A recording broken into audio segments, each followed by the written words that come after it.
기준이라고 하는 것은 일단 행위자의 자발성, 평양을 못 난다. 대일본의 충신으로 남고 싶소이다. 왜 그걸 왜 끼니? 나도 알 수도 없어.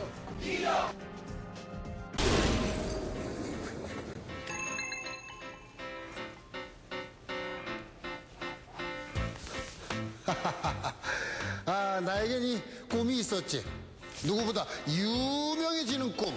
그러니까 윤형빈. 이 윤형빈이라는 이름 석자가 반기문 유엔 사무총장이나 성악가 조수미나 백신 전문가 안철수와 같이 임명사전에 쫙 올라간다면 아우 이거 얼마나 뭐 비슷한 게 있긴 있는데 안티들 덕분에 인터넷 검색 순위는 뭐 비스무리하게 올라가긴 했는데 아무튼 요즘 그 좀 요상한 임명사전 때문에 아주 말들이 많던데 이름하여 친일 임명사전. 지난 친일파들의 행적을 낱낱이 밝혀서 사전을 만들어 판다. 야, 요거 괜찮네. 요거 때문에 아주 요즘 나라가 들썩들썩 하던데. 뜨거운 찬반 논쟁들. 그래, 친일파들의 행적 낱낱이 밝혀서 후손들도 알 권리가 있다. 아니다. 왜 지난날의 역사를 뒤늦게 밝혀서 역사에 돌을 던지느냐 등등.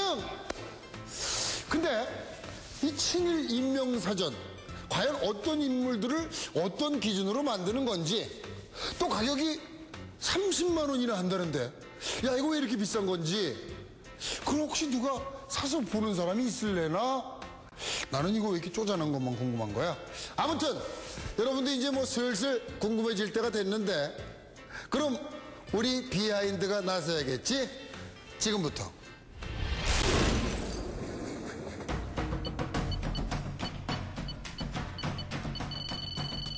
지금으로부터 104년 전이다.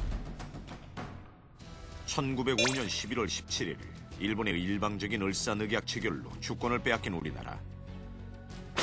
그렇게 일본의 혹독한 통치는 시작됐고 일제 식민지 정책이 강화될수록 친일을 택하는 사람은 늘어났다. 그리고 2009년 한 권의 책이 발간됐다. 당시 친일 행위를 한 자, 일명 친일파의 행적을 정리한 친일 임명사전. 지금 이를 둘러싼 논쟁이 뜨겁다. 친일 임명사전이 오랜 진통 끝에 8년 만에 완성돼 공개됐습니다. 발간과 동시에 관심이 집중되고 있는 친일 임명사전. 유명 인사들이 줄줄이 실렸기 때문이다. 이를 두고 과거에 대한 반성이라는 이가 있는가 하면 일각에선 정치적 음모라고 주장한다. 나쁘진 않을 것 같은데. 또 어느 정도는 좀 알아야 되지 않나? 굳이 뭐 그런 걸로 문제 만들어서 세월이 너무 많이 지났죠. 깨끗하게 청산되는데 도움이 될 것 같아서.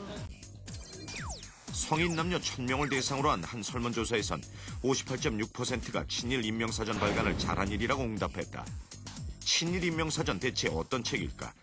시중 서점엔 아직 풀리지 않은 관계로 책을 낸 민족문제연구소로 찾아갔다. 여기선 이 책을 왜 만들었을까?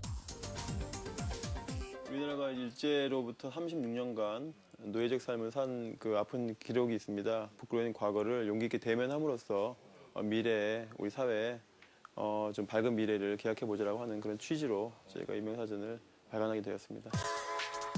책을 좀 살펴보면 일단 세 권 한 세트, 기역, 니은 순서로 구성됐다. 권당 900여 쪽 이상, 총 3000여 쪽에 이르는 방대한 분량. 제본값이 좀 들어 판매가는 30만 원. 친일인으로는 4,389명이 이름을 올렸다. 친일인 그 기준은 뭐였을까? 각 분야에 해당 관통하는 그 기준이라고 하는 것은 일단 행위자의 자발성을 먼저 꼽을 수 있겠고요. 그다음에 적극성, 그다음에 지속 반복성, 이 세 가지 기준이 모든 기준에 해당하는 관통하는 기준이라고 볼 수 있겠습니다. 구체적으로 어떤 사람이 등재되어 있는지 보자. 일찍이 매국노로 유명한 이완용. 이 사람은 그렇다 치고 어라? 이 사람들도 친일파? 의외의 인물 꽤 있다. 우리나라 현대무용의 개척자로 알려진 최승희. 일본 정부의 거액의 국방 헌금을 냈단다. 애국가 작곡가로 유명한 안익태 또한 만주 환상곡을 작곡, 지휘했다는 이유로 친일 명단에 이름을 올리게 됐다. 한편 항일 논설, 시일, 야방 성대곡을 쓴 장지연은 식민 통치를 미화하는 한시를 게재해 친일 인사로 지목됐다. 아이러니한 건 장지연이 독립유공자라는 사실. 그녀를 친일 인사로 규정한 근거는 무엇이었을까? 근데 동시대에 살았던 많은 문인들, 문필가들, 지식인들이 그 친일이 아닌 다른 길을 걸었던 또는 항일을 걸었던 또는 칩거했던 이런 제3의 길이 존재했음에도 불구하고 적극적으로 문필 활동을 통해서 일제를 처형했던 것은 저희 기준에 부합한다고 보는 것이죠. 매일신문에 이제 저걸 하면서 이제 총독을 환영하는 한시를 썼다. 근데 이제 그런 게 이제 그 한시의 해석료에 따라서는 반어법일 수도 있다. 그리고 주필로서 이제 매일신문이라는 거가 이제 총독부 기간지니까 그런 부분에서 이제 오해의 소지를 받을 수 있는 것들이 있죠. 민족문제연구소는 사전 편찬을 위해 120명의 전문가와 3천여 종의 참관 자료를 동원. 국권 침탈에 협력한 자, 식민통치기구에 기여한 자, 항일운동을 방해하거나 기타 친일 행위를 한 자 등에 대하여 역사적 실증적 검증을 거쳐 선정했다고 밝혔다. 그러나 이 같은 기준에 의문점을 갖는 의견도 있다. 근데 이제 일제시대 30년대 이후 40년대까지 가다 보면 군국주의의 광기의 시대가 휘몰아쳐요. 이런 부분에서 어쩔 수 없이 일제에 이끌려 들어간 것 같은 느낌을 주는 사료들이 있을 수가 있어요. 근데 너무 혹독하게 잰다는 것은 문제가 있고, 근데 그걸 잴 때 여운형이나 김명식 같이 그 사회주의 운동한 분들은 구멍을 넓게 하고 그렇지 않은 분들은 촘촘히 한다라는 것은 그건 좀 형평에 어긋난다. 이 같은 반론은 어떻게 생각할까? 일제시대 때 독립운동을 하다가 네. 그 이후에 변절한 사람들은 네. 그 친일로 봐야 될 거 아니에요, 그죠? 거꾸로 예. 일제시대 친일을 했다가 초기에 예. 나중에 독립운동하는 경우도 있을 거 아닙니까? 예. 그런 경우는 이제 항일운동으로 봐야죠. 아, 근데 예. 이 기준은 저희들의 기준이 아니라 예. 국가보훈처에서 서훈을 줄 때 그 예. 기준을 적용하고 있어요. 아, 예. 그리고 이제 연여대의 경우에는 네. 그 건국동맹이라고 하는 예. 그 지하 독립운동단체에 관여하고 계셨단 말이죠. 예, 예. 예, 그렇기 때문에 그거는 친일로 보는 것이 아니라 독립운동으로 보는 것이죠. 아. 이 같은 친일 인사 지목에 대한 논란 중 가장 큰 이슈는 고 박정희 전 대통령이다. 그를 친일 인사로 정한 이유는 무엇이었을까? 박정희 대통령은 그 만주 국군 중위로 이제 마지막 관직을 하게 되는데요. 그 당시에 만주국은 그 동북 지역에서 항일 연합군, 물론 이제 중국인들도 있고 조선인도 포함되어 있는 항일군과 직접적인 전투를 하는 어떤 목적으로 하는 그 부대원으로서 그리고 또 지휘관의 자격으로서 활동했던 것입니다.